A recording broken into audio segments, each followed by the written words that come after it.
Okay, we are live. Hello and welcome to Irish Football Fan TV. I'm joined by Tom Healy. I'm over in Helsinki and I'm absolutely shattered because I've just played a match for the Ireland fans team against the Finland fans team and we lost 3-2. I did score my first touch, I will say, but unfortunately we took a 2-0 lead and we surrendered that 2-0 lead, losing 3-2 in the worst conditions I've ever played in my life. But Tom, how are things back in Ireland? Yeah, good. By all accounts, a little bit better conditions here somehow than there is over there. So we'll see how the lads kind of deal with that tomorrow. Yeah, it's a cold one. Obviously, I was down this morning at the training. Seemed to be a good buzz down at training. Seemed to be a good buzz with the manager as well. And he seems to be trying to, I suppose, be building a relationship with the media, I would say. He seems to be, as I said, a very likeable guy. I think he was apologising to some of the media about his English, and he's still trying to, sometimes he says things and he's learning the language a bit better. And he kind of says things, so maybe when he says some things like the shirt's too heavy and stuff like that, don't think he means to be saying it as extreme as probably it sounds or the headline would suggest.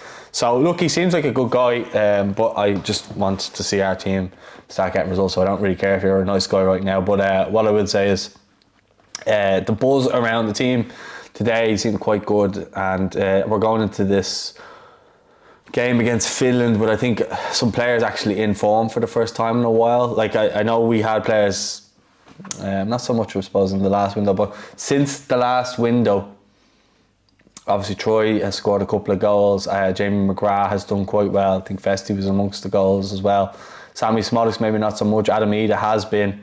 And so you're kind of looking at that going, okay, well maybe now with Hamer knows his squad, can we see the best of a Troy Parton in Ireland jersey? He has produced really good moments for Ireland, last minute winners. He knows what it's like to score a goal for Ireland. And I was thinking about this the other day in his press conference, and I wonder, have we ever lost a game that Troy scored in? Because I think in the Scotland game he scored in that. Lithuania he scored in the last minute there. Hungary last minute there. He scored against Andorra, I think his first goal, maybe his first two goals. He scored like 2 goals in 2 minutes against them under Kenny. So he has produced, in moments, and I would like to get that one checked. That if anyone is in the comments, they might be able to check there as well. Just that if he scored in any of the games that he scored in, have we lost or drawn, or have we won all the games in which he scored? Because he hasn't scored maybe more than 8, I would say, or 6 even. I'd say it's about 6 that he's on at the moment. But look, we know we've got some quality there, and I do feel like we've a better squad than Finland. I know some of their players, they have their goalkeeper who's playing for Bayer Leverkusen. They have Pukki who's playing over in America. He's back in the squad, and Glenn Camera, who played for Sevco. So we know a couple of their players, but largely unknown, the rest of them, I suppose, to most people. I couldn't get an opposition preview this time around because it's just been so hectic, so I will be doing a starting 11 show instead of that. But we're gonna dissect our own players first and then kind of go into the Finland team. So just how are you feeling going into this game? I know I've kind of gone on a bit of a rampage there talking about players and stuff like that, but when you think of it as an overall package with the squad that he's gone with, there's no Matt Doherty. There's a lot of talk that we're going to get away from the back four or back three, maybe go with a four. What are your thoughts? Don't be afraid to talk for ages. Yeah, look, I think it's well noted that last window it was kind of a lot of the influence from John O'Shea sort of side of things, the kind of experience that he had as a coach before and then interim manager. This window, this time around, it seems like Heimer's kind of putting his own stamp on things. 7 changes to the last squad. I know in his press conferences he's kind of talked about the little tweaks that he's made to the sort of camp, the early training sessions, the early press conferences. Nathan Collins came out and talked about how this time around they were actually doing nearly more talking and meetings than they were actually doing training. Uh, don't necessarily see that as a bad thing. I think he needs to kind of get his message across properly, because I'm hoping anyway that uh, it just, that wasn't actually his kind of setup against England and Greece, because, you can't really take too much optimism out of them two games. But I think we spoke about it here. We're kind of willing to look past those two games, both two pretty decent sides. This time around against Finland, and obviously Greece away after. I think we can really actually make a proper judgment of Hamer and this squad. Yeah, well, I think that's where I still think we won't get a proper view on it till the end of the Nations League, and I think you touched on that after the first few games and said that might be too late, because we obviously know that we need to start winning games. Ultimately, that's what we got to do, and that's the only thing that's not going to stop that's going to stop the fans from getting on the manager's back, is winning games. Because we saw under Stephen Kenny, despite what people want to say, there was some good performances. You think of the Portugal game, Serbia game. There were some good games where we put it to play as the France game, but we didn't get the result necessarily. But we had good performances in those games. But ultimately, it's clear now that the fans just want results. Us as fans want results. We want to see Ireland back winning games, whether it's ugly wins or whatever. And I think that's where we're at now. It's like we don't really care about fancy ticky-tacky football. We just want to see our team playing and winning, and I suppose being a bit smarter, using their dark arts a bit more. We're too nice. I think Hamer said that as well. He wants a bastard in his team. I don't know whether that, as I said at the start, where he was kind of improving his English there, but I think he's right. We don't have too many snidey players, and I do think that Jason Knight's our only one who knows how to be snidey in that scenario and smart about it. And what I mean by that is he knows where to win a foul for us. He also knows when to make a foul when the player's getting past him or whatever. Pull him down, do whatever you can to stop that player from getting into that better position in a transition or whatever it is, because too many of our players don't do that. They're a bit passive in that sense, and I do think that's why I love Jason Knight playing for us, and I think he must be in there. I've actually picked him on my starting 11 show, and you check that out after this. You can see who else is in there. But Knight for me, I do think having Josh Cullen back will help in midfield as well. I think he has to come into that midfield. I think we missed him a good bit against England and against Greece, and I do think that he's probably our best central midfielder. Now, I do want to get a look at Jack Taylor at some stage during this window. I hope he does get time. I don't think he'll start. I think it's too much of a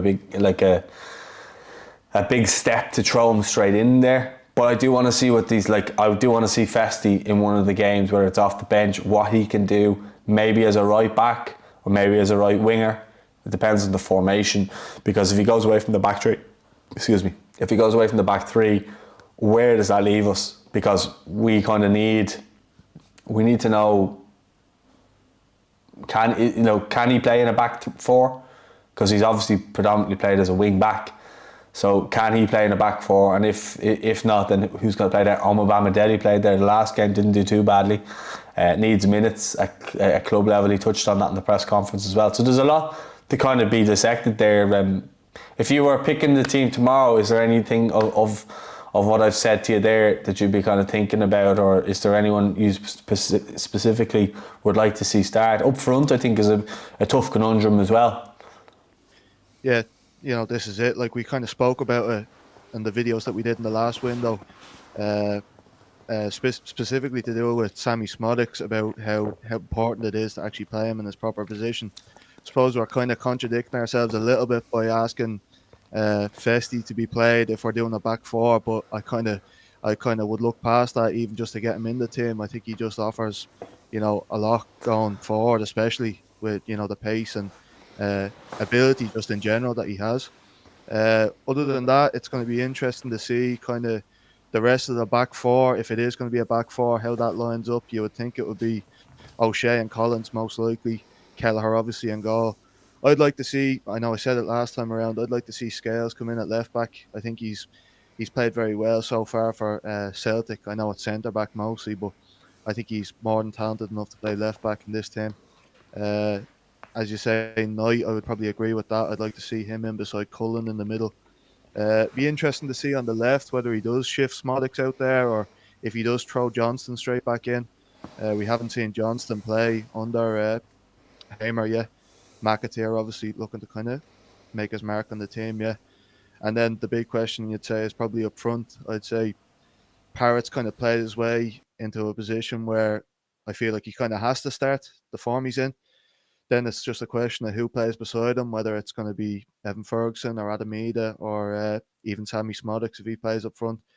We talked that there's a lot of kind of similar players in the striking position. I'd kind of like to see Evan Ferguson play up front with him. I think that would be a nice duo to at least get a look at. And yeah, I'd agree. Like you spoke about the kind of needing to be harder to play against, being too nice. I think everybody, all Ireland fans who kind of said, you know, we need to get back to a results-based sort of judgment of the team rather than the performances that we kind of looked at under Kenny. I think anybody who says that, including me, is kind of willing to sacrifice the sort of nice football, the ticky-tack football that you say. And, you know, that is going to be difficult to watch when we are coming up against a stronger team, as we've seen against Greece and as we've seen against England. But hopefully we can actually see the results now against Finland, someone who you'd actually expect us to go out and get the win against, even albeit away. Yeah, you just never know with this Ireland team. That's the problem, and that's been the problem for too long. Nathan Collins spoke about it on the press conference. He will be out at 11 o'clock. But he basically spoke about it. He said the players are fed up with losing. And they had meetings after the last camp about, you know, basically about losing and, you know, how can they change it. He said it wasn't a nice conversation. It'll be out at 11 o'clock. It is embargoed. It is out in half an hour. But you can check that out after this. But yeah, like I suppose, just on the striker conundrum, I think you got to go either Adam Ida, and Parrott, or you got to go Ferguson and Smodics. I don't think you can mix them up, because what I do think there is Ida and Parrott are the ones in form. I don't even know if he's going to go with a 4-4-2, but I think if he did go with a 4-4-2, I think you can kind of get a bit more structure to a team by doing that. I think with the back three, you lose straight away an extra player up the pitch that, you know, would help us more. I think in a 4-4-2, some players may go hiding as well, so it's a bit difficult. If you went to 4-5-1 and you played Troy just off Adam Ida, that could work as well, but then do you get the best of Troy? That's where I'd be wondering. So look, it's up to the manager to get the best of these players. I would personally go Troy and Adam. They know each other really well, and they've both been scoring lately. Sammy hasn't been scoring lately. He got the one against Man City, and I don't think he's been doing too much since then. And I don't think minutes-wise, I don't think he's been getting a lot either at Ipswich lately. So that's the only reason why I would go with Troy. I like the look of Smodics, don't get me wrong. I've liked the look of him in an Ireland jersey. He finished the last game against Greece as the striker as well. So I would like to see him given a chance. Like if the game doesn't go well for Troy, if he starts, bring on Smodics, and if he does well, gets a goal, start him in the next game. I'm totally fine with that. But it's nice to have different options, but similar like for likes. As in, if you're making a sub, you know who's going to come on and that type of thing. I don't think Hamer did actually anything wrong really in the Greece game, going for it by bringing on, you know, strikers. I thought he went for it. Look, sometimes that can go the other way against you, and unfortunately it did. But if he had got that goal back, he would have looked like a genius by bringing on the strikers, you know. So I think there's a bit of bravery about the manager, and I think he's not afraid to kind of rile up people. Although he seems like a really nice guy, I think he has balls as well. I think he's not afraid to back himself up, or, you know, he's not afraid to say things. I've heard him say things in the media and stuff like that, and it's just other managers wouldn't have said it. He's just very upfront and doesn't seem to give a shite in terms of if that's what he says, that's what he says, and if you don't like it, then.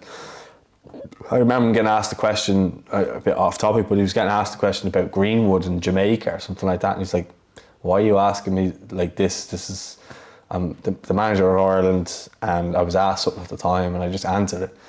Like, so I like the way he just kind of put it straight to bed and didn't kind of leave any. So look, I don't want to be getting into all of that, but that's what I liked about him. But from a Finnish perspective, we obviously know we've got Pukki, We know obviously from his Norwich days and Celtic days.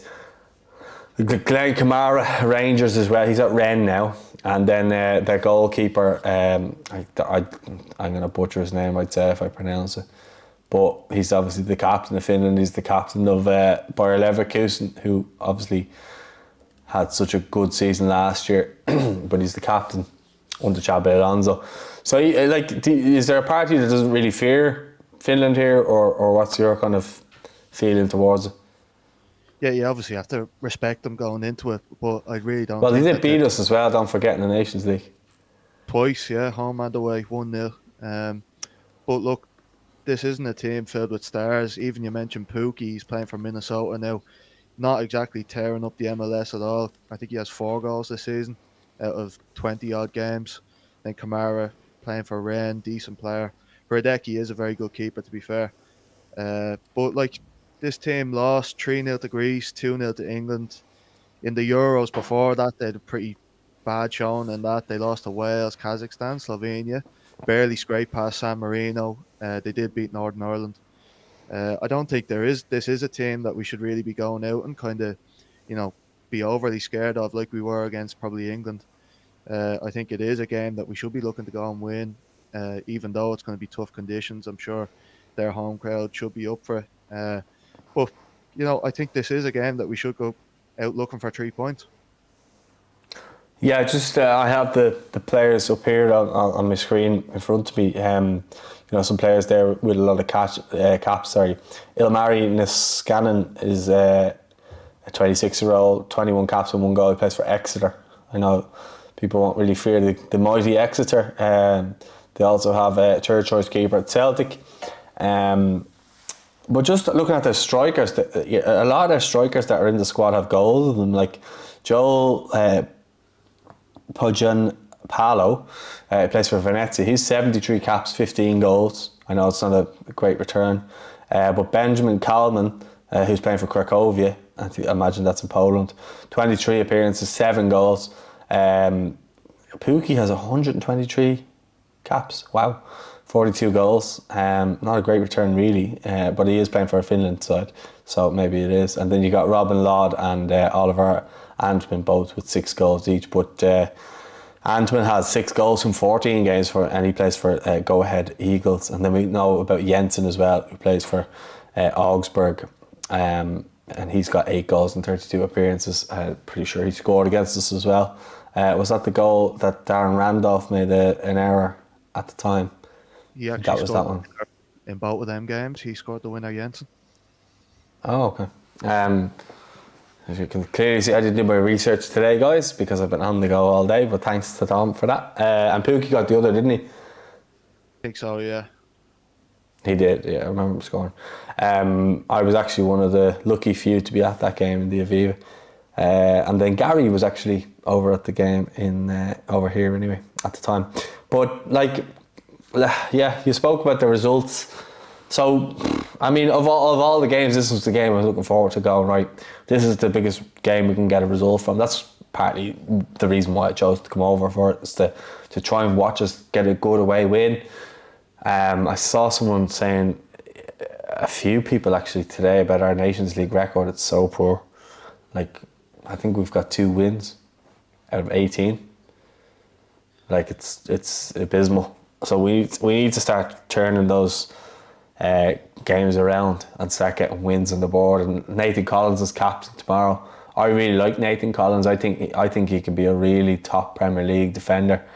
I know people think the jury's out on him, but I still think there's a lot left in him as a player. He's only a young fella. He's got great leadership qualities. He scores a lot in the Premier League. He plays every week with Brentford.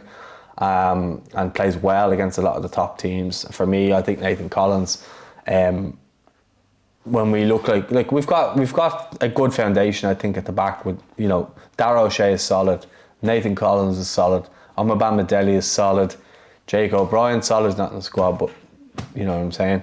Mark McGuinness solid. We're blessed in centre back positions that we know we're going to be solid there, but it's just the fullbacks is where I worry, because you're looking at largely Robbie Brady at fullback. I think it's better suited him at left back. So I could see a back four tomorrow of Omobamidele, O'Shea, Collins and Robbie Brady. And I wouldn't be against that, to be honest. It wouldn't be my go-to, but I could see that being, and Kelleher being the keeper. That's what I could see tomorrow, what Hamer will go for, I believe. I know he had an illness, he was out of the Liverpool team at the weekend, but he looks fine today. So, yeah, I think as long as we're sound in defence and then midfield and attack, we need to start seeing more from them. Because I always think that our defence do quite well, but the biggest problem we have is when we're trying to step out from the defence into midfield. I think a lot of players go hiding for the ball, and it just becomes aimless, and you're just bounce passing between the midfield and the defence to try and get it out to Robbie Brady, who then, if he doesn't have enough time, he just goes back, recycles, and it's just the same thing. We want to see us try getting the ball and, you know, move it quickly and get ourselves up and get in positions and try and get player, like our fast players, our wingers, who you'd imagine like Ogbene or Mikey Johnston or Sammy. Get them in behind, get them crossing balls, and get, you know, people. But the problem is if you have Robbie Brady on the left hand side, that's not going to create a overlap for Mikey Johnson to cut in on his right foot, because Brady just doesn't have the pace anymore. It's like Seamus Coleman if he was on the right side. Great defensively, Seamus Coleman. Robbie Brady, great for set pieces and penalties maybe. Not so much for his pace, but he's really technically good on the ball. But we've been trying to shoehorn him into the team since 2016, and afterwards with his injuries and stuff like that. I still think Robbie Brady's a quality player, but we need to start looking at maybe like a Ryan Manning or someone like that. Manning hasn't hit the heights that you'd want him to hit by now, and certainly hasn't hit the heights in an Irish jersey. But Robbie Brady can't go on forever. That would be my kind of argument there, just with him. And as I said, I'm a huge fan of Robbie Brady over the years, but I'm just getting to the point now where we're going to need someone younger to kind of come in and step into that position. Scales is a better centre back than he is left back, and I wouldn't like him to be kind of found out at international level as a left back, because that's not his position. Look, I think that we've got so much kind of depth at centre back that you want to kind of utilise these players. You've got Omobamidele playing right back. Obviously not his natural position, but I would be comfortable having him start there. As much as I do want to see Festi play, I would be, that would be my first choice, but I would be happy enough seeing Omobamidele start there. Scales, you mentioned, I would be happy enough seeing him play left back. I think he offers you that overlap if you ask him to do it. But more importantly, he gives you that kind of defensive solidity at the back. And you're looking at that kind of back 3-4, whatever it ends up being. If it's those kind of flat four centre backs at the back, you're thinking, you're comfortable enough seeing that, especially with Kelleher and goal behind them. Going forward, Brady, look, he just doesn't have the legs really anymore to do the up and back sort of work that he probably used to in his prime. But I think there definitely is still a role for him. I don't think he's like completely, washed of any kind of, role in this team. I think there is, definitely useful moments for him. But I just think in every way, kind of Liam Scales would offer us more going back and going forward if we wanted them to. And that might even just free up Mikey Johnston if it does end up being him out on the left, which I hope it is actually. Right, well, I suppose we'll cut to the chase. We'll get your score prediction to finish up, because there's only so much we can talk about Finland, but there's not too much to talk about. We've gone through some other players, and they do pose a threat, but I do think that our defence is good enough to deal with them if we have to. But your score prediction, and if you have any goal scorers in mind, feel free, or you might see it as a 0-0. It's tough. Like, it's kind of hard to predict this game. Finland, we spoke a little bit about them, but they are largely kind of unknown, so it's hard to kind of judge them coming into it. I am going to say 2-1 Ireland, and hopefully at least one of them goals coming from Troy Parrott with the form he's in. Sorry, I was on mute. I would agree. I was thinking similar. Troy Parrott to get 2. Why not? 2-0 win. I'd like to see a clean sheet, and then take a bit of momentum into the Greece game. Maybe I'm optimistic, maybe I'm mad. I don't know, you can let me know in the comments. I'm sure the comments are going mad actually. Well, just check the comments before we sign off, just in case there's some comments people might be asking us to read out some. Surely Tom Cannon should play, he's not in the squad, mate. Where's Jer? I know. Enjoy his honest analysis. Jer is, I don't know where Jer is, he's in Malta for this one. If Parra doesn't start, serious questions need to be asked, that's right. What leadership qualities does Colin have besides being a mouth? O'Shea is the same, a mouth. Two mouths don't gel. Okay, Dermot, Lopez Productions. If that's your feelings, then fair enough. And then M says, I must win, so. And sorry, Adam McDonald, I missed his comment at the start. He says at least he's dropped Doherty. Hopefully, starts Park. I think he has to. Like, I think he'll end up losing a lot of kind of. Well, I don't think he cares about losing fans, but I think he'd lose a lot of well wishes on from fans if Troy doesn't start, considering the form he's in. I mean, for a fella to score 4 goals, he's just one of them spoke there about Cannon being in the squad or playing or whatever, he's not in the squad, but I think you can't ignore the fact that he scored the 4 goals. Once you give him the service, he scores goals. Then obviously he steps up, he takes the winning penalty against Elfsborg in the Europa League, scores that, and then he scored again in the Eredivisie. So I think you said as well he's the second top scorer in the Dutch league. So how often do we ever have Irish strikers coming into games in form? The last one I can really think of was probably Adam Eder, but before him was probably Evan when he was doing good bits at Brighton. But I think he got injured by Virgil van Dijk, and I ended up missing the Ireland squad at that time. But fans are excited about Troy now at the moment, and fans want to see him playing in there. And Adam Eder scoring goals for Celtic off the bench. He might not be match fit in terms of 90 minutes, but he's still scoring goals, and I would have him in there purely because he's feeling a lot of goals. You know what I mean? Did he score against Hungary? I'm fairly sure he got the first before Hungary Troy scored. The first yeah, so like exactly. So like he's got goals in him. He's got that feeling of scoring for Ireland on a regular. Well, I wouldn't say too regular, but on a more of a regular basis now. Same with Troy. Sammy hasn't got that first goal. Evan's got one, but he's struggling for the goal at the minute. So, you know, it would be great to be winning and having someone like an Evan to come off the bench and maybe get a goal, and that propels him a little bit maybe when he gets back from international duty into Brighton, into form and into Premier League squad, and then he goes up a level. So that's kind of the way I'm seeing it, is that I would start with Adam and Troy, but there's absolutely no reason why Evan and Sammy can't come on and press, and then when they go back to the parent club, well, not their parent club, their club, you usually say that for a lone player, but if it's go back to their club, then you want to see them doing well at the club, and as I said, going up a level or two there. So that's the way I would see it, but we're going on a little bit there. I'm going to wrap it up. I am absolutely shattered. It's been a long day. I've been up since 7 a.m. this morning, which is 5 a.m. Irish time. So I am going to let you go. Don't forget to like the video. Don't forget to subscribe. If you want to follow us on social media, I'm at Paul Neelan90, and Tom is at Tom_Healy__. So you can follow him on Instagram there. How's that for memory at this hour of the night? Yeah, hopefully a win on the board, and we've lots more content to come. As I said, the Hamer and Nathan Collins press conference will be out at 11, and the Start 11 show will be out. It's sometime there. I have to edit it. I think I nearly have it done, and then I'll put that up there. So I'll speak to you all soon. Thanks very much for watching.